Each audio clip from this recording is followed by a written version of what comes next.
بسم اللہ الرحمن الرحیم۔ ایک دفعہ حضرت عبداللہ بن حذافہ رضی اللہ تعالیٰ عنہ کو ردی کافروں نے قید کر لیا اور اپنے بادشاہ کے پاس پہنچا دیا۔ بادشاہ نے آپ سے کہا کہ تم نصرانی بن جاؤ، میں تمہیں اپنے راجپاٹ میں شریک کر لیتا ہوں اور اپنی شہزادی کو تمہارے نکاح میں دیتا ہوں۔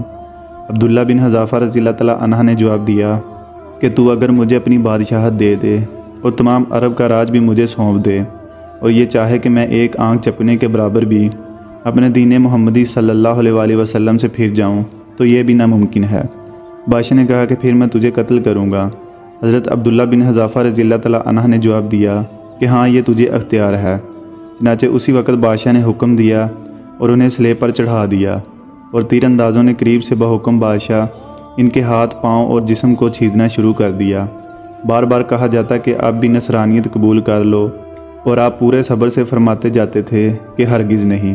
آخر بادشاہ نے حکم دیا کہ اسے سولی سے اتار لو اور پتل کی بنی ہوئی دیگ خوب تپا کر آگ بنا کر لاؤ۔ چنانچہ وہ پیش ہوئی۔ بادشاہ نے ایک اور مسلمان قیدی کو حکم دیا کہ اسے اس میں ڈال دو۔ اسی وقت حضرت عبداللہ بن حذافہ رضی اللہ تعالیٰ عنہ کی موجودگی میں آپ کے دیکھتے ہوئے اس مسلمان قیدی کو اس میں ڈال دیا گیا۔ وہ مسکین صحابی اسی وقت مر گیا، گوشت پوست جل گیا اور ہڈیاں جھپکنے لگیں۔ پھر بادشاہ نے حضرت عبداللہ بن حذافہ رضی اللہ تعالیٰ عنہ سے کہا کہ دیکھو، اب بھی وقت ہے، بات مان لو اور ہمارا مذہب قبول کر لو، اور اسی طرح تمہیں بھی ڈال کر جلا دیا جائے گا۔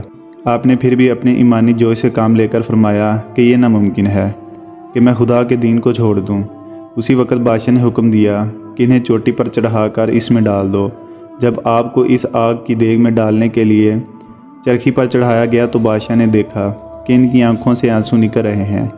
اس وقت اس نے حکم دیا کہ رک جائیں اور انہیں اپنے پاس بلا لیا، اسی لیے کہ شاید اس عذاب کو دیکھ کر اس کے خیالات بدل گئے ہوں۔ میری مان لے گا اور میرے مذہب کو قبول کر کے میری دامادی میں آ کر میری سلطنت کا ساتھی بن جائے گا۔ لیکن بادشاہ کی یہ تمنا بے سود نکلی۔ حضرت عبداللہ رضی اللہ تعالیٰ عنہ نے فرمایا کہ میں صرف اس وجہ سے رویا تھا کہ آج ایک ہی جان ہے جسے راہ خدا میں اس عذاب کے ساتھ قربان کر رہا ہوں۔